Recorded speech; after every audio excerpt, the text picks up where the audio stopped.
नमस्कार दोस्तों, विज्ञान वीडियो लेक्चर में आपका स्वागत है। आज हम छठी कक्षा का अध्याय स्वच्छता की ओर बढ़ते कदम का द्वितीय भाग को समझेंगे। तो आइए जानते हैं कि आज के वीडियो में हम लोग क्या क्या पढ़ने वाले हैं। सबसे पहले हम कबाड़ के जुगाड़ के बारे में पढ़ेंगे और उसके बाद प्लास्टिक वरदान है या अभिशाप है, इसके बारे में हम चर्चा करेंगे। तो आइए आज के पहले विषय से शुरू करते हैं, जानते हैं कि आखिर कबाड़ के जुगाड़ कैसे किया जाए। दोस्तों, हर दिन घर में कई प्रकार के कचरे फेंके जाते हैं। घर का कचरा एकत्र करने के लिए हमें क्या काम करना होगा कि 5 या 10 लीटर की एक बाल्टी लेनी होगी। अब यह बाल्टी कितने दिनों में भर जाएगी। इस प्रकार अगर आप अपने घर के सदस्यों की संख्या जानते हैं तो आप अपने गांव अथवा नगर की जनसंख्या का पता लगाकर प्रतिदिन उस गांव व नगर में उत्पन्न कचरा का अनुमान लगा सकते हैं। तो आप समझ सकते हैं कि प्रतिदिन हमारे घर से या गांव से या नगर से उत्पन्न कचरा का मात्रा कितना होता होगा। कबाड़ में यानी कि कचरे में कुछ उपयोगी अवयव भी होते हैं तथा कुछ अनुपयोगी अवयव भी होते हैं। तो हमें क्या काम करना चाहिए कि उपयोगी अवयव जो होते हैं उनका हमें जुगाड़ करना चाहिए, यानी कि उसे हमें इस्तेमाल करके कुछ और वस्तु बनानी चाहिए। जैसे कि रद्दी कागज के उपयोग से बनी लुगदी से टोकरी बना सकते हैं या मुखौटा बना सकते हैं। इसी प्रकार प्लास्टिक की बोतल जिन्हें उपयोग के उपरांत कचरे की तरफ फेंक दिया जाता है, उससे गमला बनाया जा सकता है। उपयोग के बाद बचे हुए प्लास्टिक से घर में उपयोग के लिए डिजाइनदार चटाई बना सकते हैं या चॉकलेट खाने के बाद उसकी पन्नी से फूलों की माला बना सकते हैं। नारियल के रेशेदार छिलके से चिड़िया का घोंसला बना सकते हैं। इस तरह हम कबाड़ के जुगाड़ कर सकते हैं। आइए दोस्तों, कबाड़ के जुगाड़ के कुछ उदाहरण चित्र माध्यम से समझते हैं। जैसा कि आप चित्र में देख रहे हैं कि प्लास्टिक की बोतल को हम पेन या पेंसिल रखने के लिए बॉक्स बनाए हुए हैं। उसी तरह हम विभिन्न प्रकार के खाद्य सामग्री के रैपर्स यानी कि पन्नी के माध्यम से हम विभिन्न प्रकार के फूल या माला बनाए हुए हैं। तो इस प्रकार हम कबाड़ का जुगाड़ कर सकते हैं। दोस्तों, क्या आप कभी शहर गए हों और अपने शहर में कचरा चुनने वालों को देखा है? ये वास्तव में कचरे से उपयोगी पदार्थ ही चुनते हैं, जैसा कि हम चित्र में देख रहे हैं। अब पता लगाइए कि वे एकत्र किए गए इस कचरे का क्या करते हैं। दोस्तों, आप अपने दैनिक जीवन में अपने घरों में रद्दी कागजों, कांच तथा धातु की टूटी फूटी वस्तुओं इत्यादि को किसी कबाड़े वाले को बेची ही होंगी। तो आप अपने शिक्षक या घर में माता पिता से पता कीजिए कि आखिर कबाड़ी वाला इन सब कबाड़ का क्या करता है। क्या व्यर्थ कागजों से नया कुछ बनाया जा सकता है क्या? इस प्रश्न का उत्तर जानने के लिए वर्ग में आप अपने शिक्षक से चर्चा करें। आइए दोस्तों, हम एक वीडियो के माध्यम से जानते हैं कि कागज की लुगदी और प्लास्टिक बोतल से हम सुंदर फेयरी घर बना सकते हैं। आप वीडियो को देखें और समझें कि आखिर कबाड़ का हम जुगाड़ कैसे कर सकते हैं। खाली हुई बोतल की इस्तेमाल हम घर में विभिन्न प्रकार के वस्तुओं को बनाने में भी कर सकते हैं। कचरे का प्रबंधन हम हस्तकला से संबंधित चीजें बना सकते हैं एवं प्रदर्शनी में भी लगा सकते हैं। जिस तरह वीडियो में दिखाया जा रहा है, आप भी अपने घर के अपशिष्ट पदार्थों से उपयोगी वस्तुएं बनाने का प्रयास कीजिए।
आइए दोस्तों कुछ महत्वपूर्ण तथ्य के बारे में जानते हैं। दोस्तों, क्या आप जानते हैं कि 1 टन समाचार पत्र बनाने के लिए कितने पेड़ काटे जाते हैं?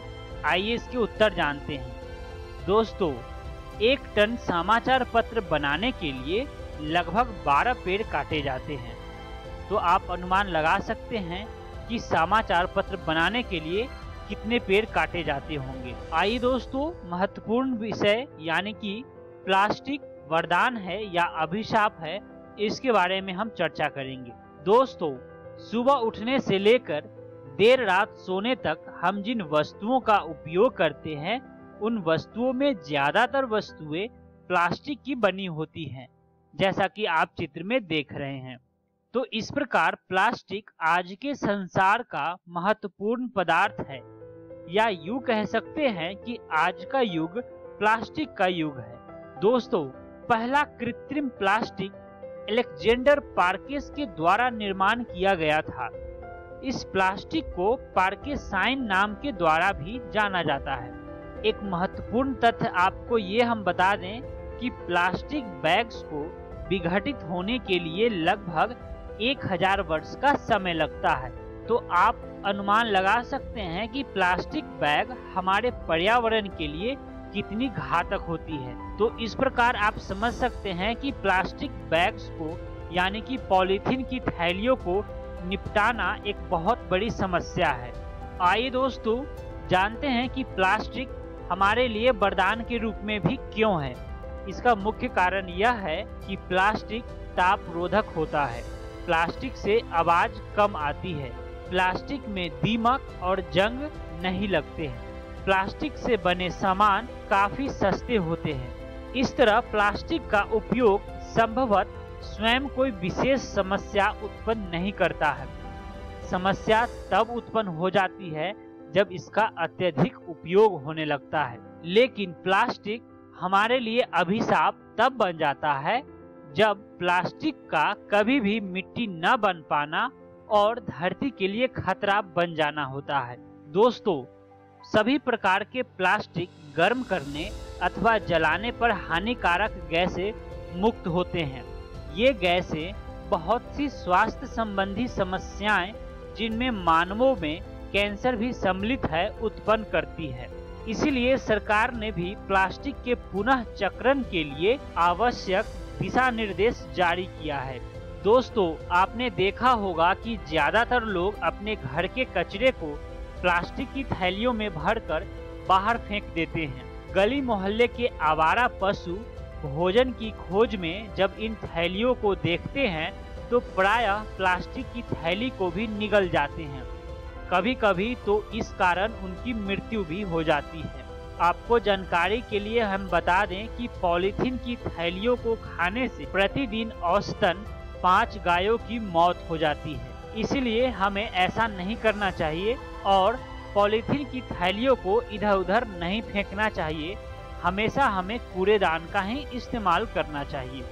कभी कभी तो यह भी होता है कि सड़कों तथा अन्य स्थानों पर असावधानी पूर्वक फेंकी गई ये प्लास्टिक की थैलियां बहुधा बहकर नालों अथवा सीवर प्रणाली में पहुंच जाती है। इसके फलस्वरूप नाले अवरुद्ध हो जाते हैं और गंदा पानी सड़कों पर फैलने लगता है। आइए दोस्तों, अब हम सब लोग मिलकर हम कचरे का निपटान कैसे करें, इसके बारे में हम चर्चा करते हैं। सबसे पहले हम क्या करेंगे कि प्लास्टिक की थैलियों को कम से कम उपयोग करेंगे।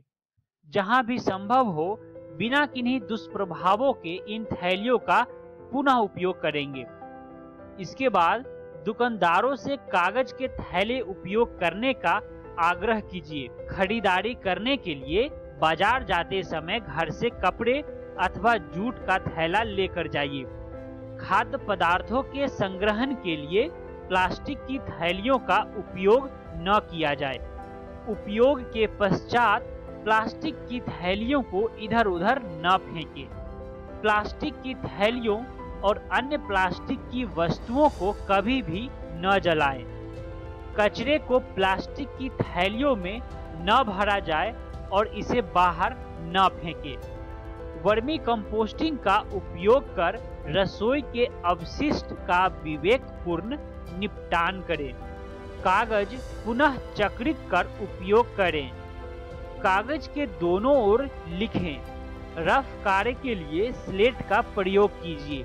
अभ्यास पुस्तिका में बिना लिखे छूटे कागजों को रफ कार्य के लिए उपयोग करें। अपने परिवार, मित्रों एवं अन्य व्यक्तियों को विभिन्न प्रकार के अपशिष्टों के निपटान के लिए उचित आचरणों का पालन करने के लिए उन्हें प्रेरित करें। इस प्रकार दोस्तों, हम आज के वीडियो का सारे विषयों का अध्ययन कर चुके हैं। आइए एक बार फिर से जानते हैं कि आज हमने क्या क्या सीखा। सबसे पहले हमने चर्चा किया कि आखिर कबाड़ के जुगाड़ कैसे किया जाए, और उसके बाद प्लास्टिक वरदान है या अभिशाप है, इसके बारे में हमने विस्तार पूर्वक चर्चा किया।